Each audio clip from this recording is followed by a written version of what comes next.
नमस्कार। अपनी कहानी स्ट्रगल टू सक्सेस में आपका स्वागत है।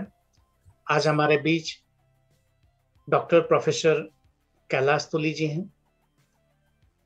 ये गेस्टाल्ट साइकोलॉजिस्ट, एक अच्छे ह्यूमन, जितना भी इंट्रोडक्शन दे कम है।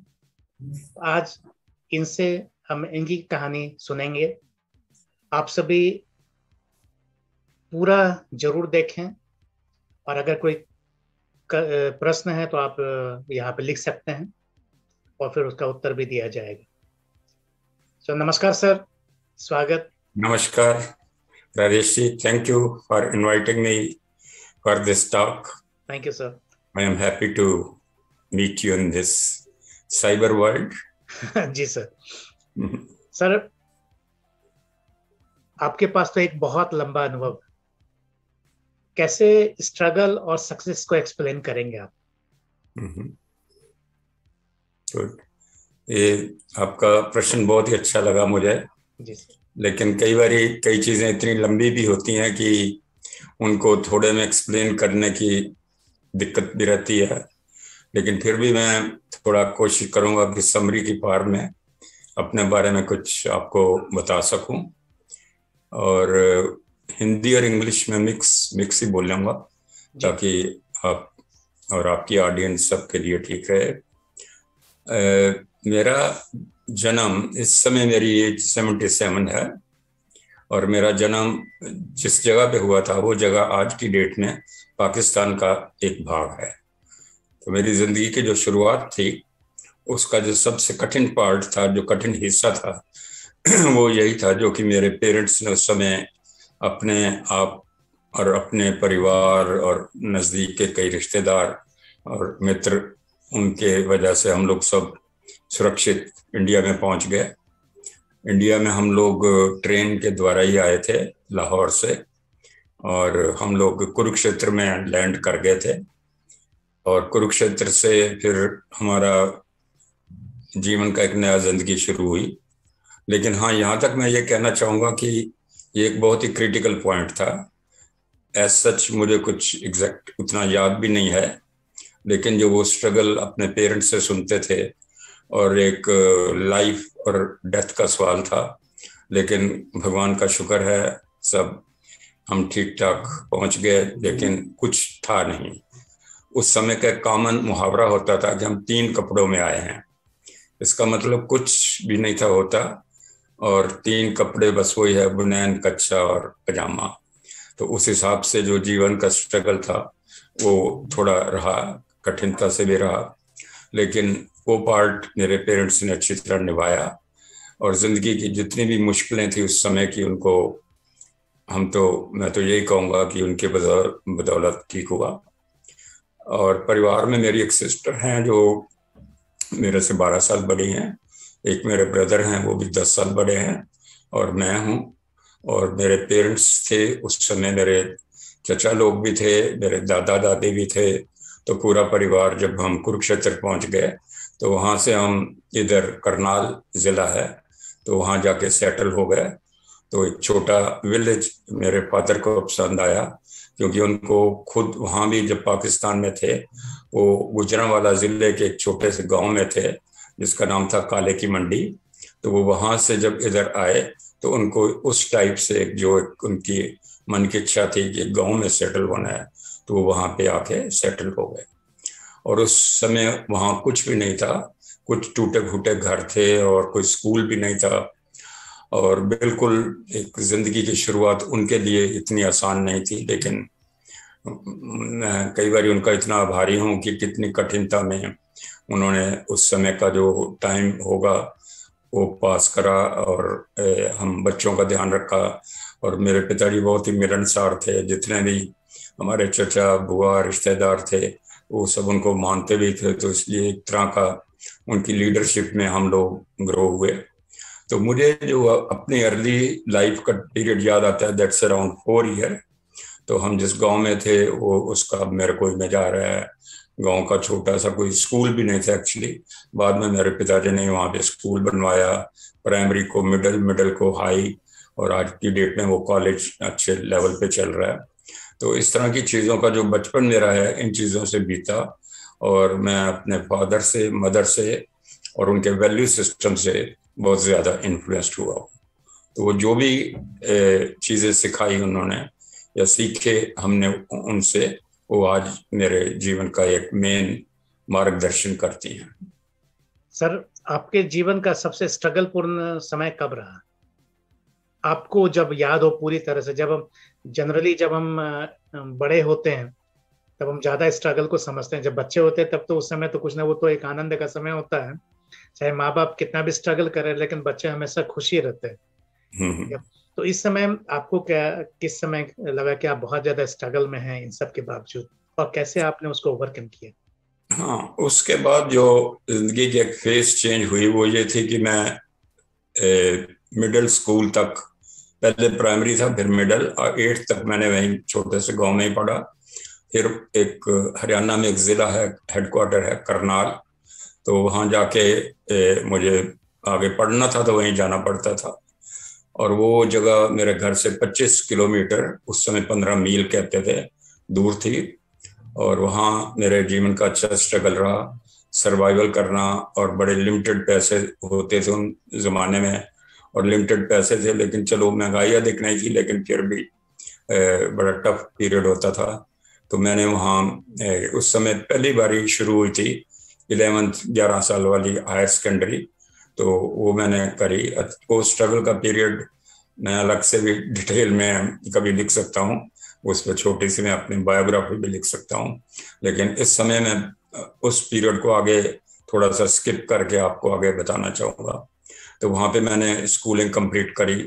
स्कूलिंग में मेरा अच्छा था, फर्स्ट डिवीज़न आई, और कुछ दुनिया का और ज्ञान हुआ, जैसे कि छोटे गांव से आना और ट्रॉमेटिक टाइम शुरू के बिताने के बाद मैं अपनी लाइफ में एक नया कदम रख रहा था। जब मैंने 3 साल के बाद पढ़ाई ख़त्म करी स्कूल की, हायर सेकेंडरी का वो पहला हमारा बैच था, उसके बाद हालांकि मेरे पिताजी के पास बहुत रिसोर्सेज नहीं थे, लेकिन क्योंकि वो खुद हेडमास्टर थे, टीचर होने के नाते उनको ये था कि बच्चे ज़रूर पढ़ें, तो उन्होंने मेरे को कुरुक्षेत्र विश्वविद्यालय में पूरा कोशिश मतलब मदद करी कि मैं सब अपनी पढ़ाई वहीं करूं। तो उसके बाद मैं कुरुक्षेत्र चला गया। वो विश्वविद्यालय उसी साल बना था 1961 में, तो मैं वहाँ के पहले बैच का स्टूडेंट हूँ, और मैंने फिजिक्स ऑनर्स करी, और मतलब पेरेंट्स की सपोर्ट पे ही।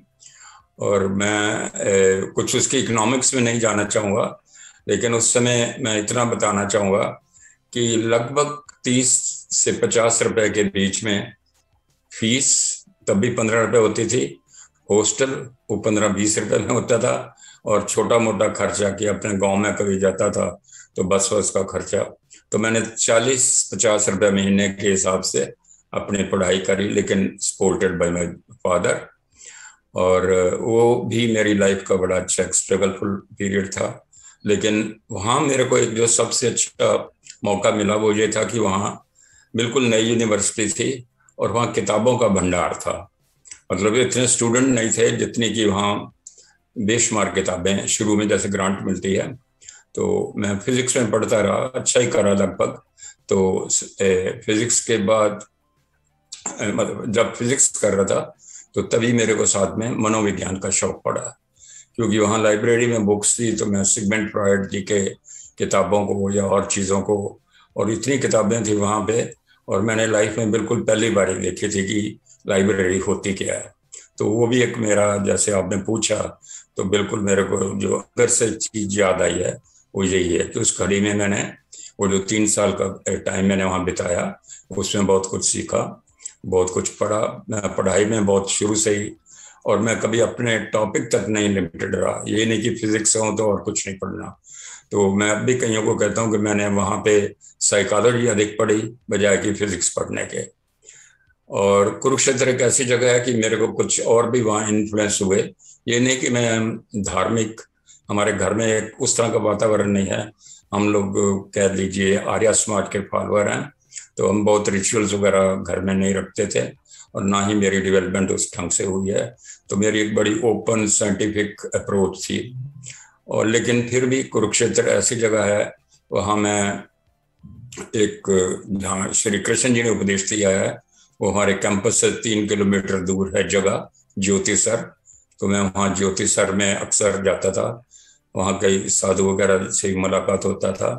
और वहाँ ब्रह्म सरोवर भी है, जो कि आज की डेट में तो बहुत सुंदर जगह है, लेकिन जब मैं 61 की बात कर रहा हूँ तो वो बहुत ऐसे निगलेक्टेड सी जगह थी। तो यूनिवर्सिटी से 3-4 किलोमीटर थी, तो मैं अक्सर पैदल घूमने उधर चला जाता था। तो ये 2 जगह हैं जिसका मेरे मतलब मन पे अच्छा प्रभाव पड़ा।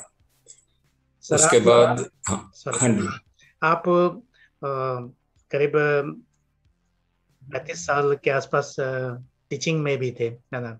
हेड ऑफ द डिपार्टमेंट है, प्रोफेसर ठीक यूनिवर्सिटीज है। में। तो हाँ। आपने हजारों लाखों छात्रों का मार्गदर्शन किया है। हम्म। तो, उसमें क्या कैसा एक्सपीरियंस रहा? स्टूडेंट कैसे कैसे स्ट्रगल या फिर कैसे सक्सेस को हम्म। पाए? आप इसमें कुछ प्रकाश डालना चाहेंगे? हम्म। तो इससे पहले कि मैं स्टूडेंट्स की बात करूं, मैं थोड़ा उससे लिंक बनाऊंगा। जी ये एक बीएससी ऑनर्स करने के बाद मैं जी एकदम नहीं पढ़ाने लगा। उसके बाद लाइफ का स्ट्रगल था, उससे आगे पढ़ाने के लिए इतनी क्षमता भी नहीं थी कि पेरेंट्स कहीं दूर भेजें। एक बड़ी विशेष चीज मेरे को याद आती है, जो कि अब भी मैं कई बार दुख से याद करता हूँ। वो ये है कि मेरे को शांति निकेतन में तब दाखला मिल गया था, 61 की बात है। लेकिन क्योंकि दूर थी, महंगी जगह थी इवन उस जमाने के हिसाब से, तो वो मेरे पेरेंट्स नहीं भेज पाए। तो वो मेरे मन में एक बहुत अखलती रही चीज कि मैं, एक मन में मेरे रविंद्रनाथ जी और इन कई बड़े लोगों का बहुत प्रभाव था। तो मुझे था कि मैं भी वहां जाके पढ़ूंगा। खैर वो नहीं हुआ। फिर मैं, मेरे भाई दिल्ली में रहते हैं थे उस समय, तो उनके पास आ गया।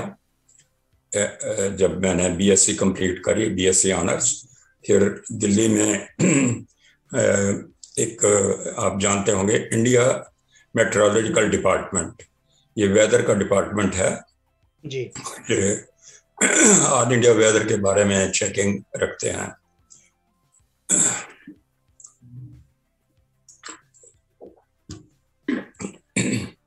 तो वहां पर मुझे एक साइंटिफिक असिस्टेंट की जॉब मिली, जिस जॉब में मैं 8 साल रहा। उन 8 सालों में मैंने भारत सरकार की सेवा में, सेंट्रल गवर्नमेंट का डिपार्टमेंट था, तो कई और जगह देखने का मौका मिला। तो सबसे पहले मैं दिल्ली में था, फिर रोहतक में था, फिर इधर डलहौजी में था, पंजाब में एक जगह है मुकेरियां, वहाँ पे था, आंध्र प्रदेश में एक जगह है वहाँ था। तो कुछ ऐसा होता रहा मेरे साथ संयोग कि मुझे घूमने की कुछ शुरू से ही कुछ मौके मिलते रहे। तो तब से मुझे अच्छा लगा। लेकिन एक चीज जो मैं अपने बारे में सेल्फ मोटिवेशन की कहूंगी, वो ये है कि वहाँ कुरुक्षेत्र में रह के जो मनोविज्ञान का प्रभाव था मेरे मन में, वो बहुत अच्छा हुआ कि मैं मन से चाहता था कि साइकोलॉजी पढूं। तो मैंने दिल्ली विश्वविद्यालय में ट्राई करा। तो 1 साल तो कुछ प्रॉब्लम थी, उन्होंने सीट्स कम थी या जो भी था, लेकिन तभी मैं प्रयत्न में लगा रहा। और 1 साल के प्रयत्न के बाद मेरे को एक प्रोफेसर थे वहाँ पे, प्रोफेसर सी के बासु। तो उन्होंने मेरे को बहुत मदद करी मुझे दाखला दिलवाने में। वो हेड तो नहीं थे, लेकिन सेकंड थे इन लाइन। तो जब अगले साल मौका मिला तो उन्होंने मेरे को वहाँ पे एडमिट करने के लिए एक मौका दिया। वो मेरी जिंदगी का रियल जो मोस्ट इम्पॉर्टेंट टर्निंग पॉइंट है, वो ये बनता है। और यहाँ से जो आपका प्रश्न है, मैं उसका उत्तर देने में ईजी फील करूंगा, क्योंकि वो मेरी जो, मैं टीचर भी हूँ तो आज की डेट में साइकोलॉजी का ही हूँ, फिजिक्स का नहीं हूँ। तो उसके बाद मेरा टोटल जो एरिया था वो अच्छा हो गया। अब सोचिए, मैं फुल टाइम जॉब भी करता था और फुल टाइम स्टडीज भी करता था। कभी डे की क्लास भी अटेंड कर लेता था, उन्होंने मेरे को इवनिंग की भी अलाउ करी हुई थी। और मेरी ड्यूटी भी ऐसी थी कि कभी दिन को कभी रात को। तो उसकी वजह से मैं, दिल्ली में एक वेधशाला है भूकंप मापने की, तो मैं उस डिपार्टमेंट में काम करता था। वो मेरे लिए एक बहुत गॉड सेंट टाइम था, कि वो जॉब अच्छी थी, हल्की थी, लेकिन तो उससे मेरे को इतना टाइम मिल जाता था कि मैं अपनी पढ़ाई को करूं। तो ये मेरा अपना स्ट्रगल था, जिस वजह से मैं पढ़ता गया, कुछ करता रहा। मेरे को बहुत मतलब ठीक लगा उसमें, और मेरी कह लीजिए मेहनत, मोटिवेशन, सब चीज़ें काम आई, और मैं अपनी यूनिवर्सिटी में सेकेंड या थर्ड पोजीशन में आया, और अपने कॉलेज में 1 नंबर पे था। तो ये बड़ा एक अच्छा टाइम था। यहाँ से मेरा टीचिंग का कैरियर शुरू होता है।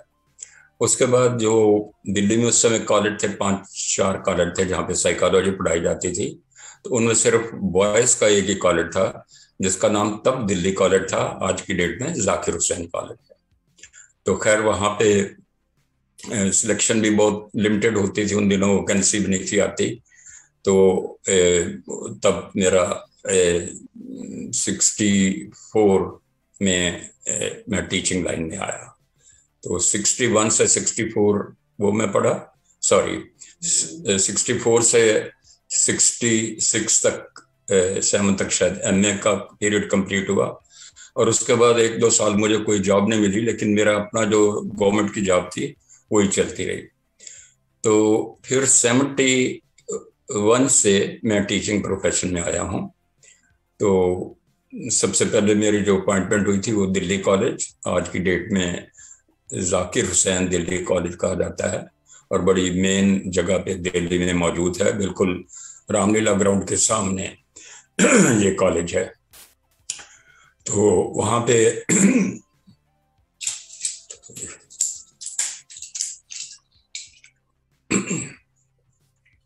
थोड़ी एडिटिंग,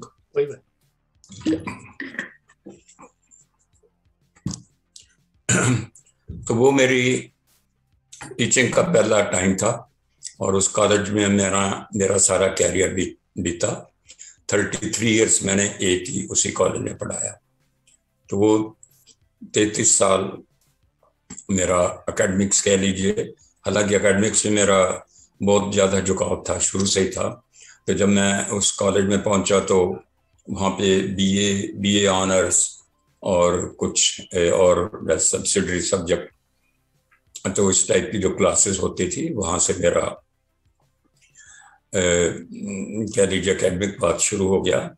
मेरा स्टूडेंट के साथ शुरू से ही अच्छा एक मेल था, क्योंकि मैं अपने आप देख चुका था कि लाइफ में पढ़ने के लिए और किसी को बदलने के लिए और किसी को बढ़ाने के लिए कितनी ज़रूरी होता है उनको एक अच्छे टीचर की गाइडेंस मिलनी। क्योंकि मेरे प्रोफेसर C.K. बासु मेरे मेंटर थे, तो उनकी वजह से मुझे अपनी लाइफ में ये था कि मुझे भी उनकी तरह एक अच्छा टीचर बन के दिखाना है। तो वो मैं खैर ठीक रहा, लगभग मुझे तसल्ली है, खुशी है, और बहुत मैं उनका भी धन्यवादी हूँ कि मैं अपने उस टीचिंग प्रोफेशन में ठीक फ्लरिश करता रहा।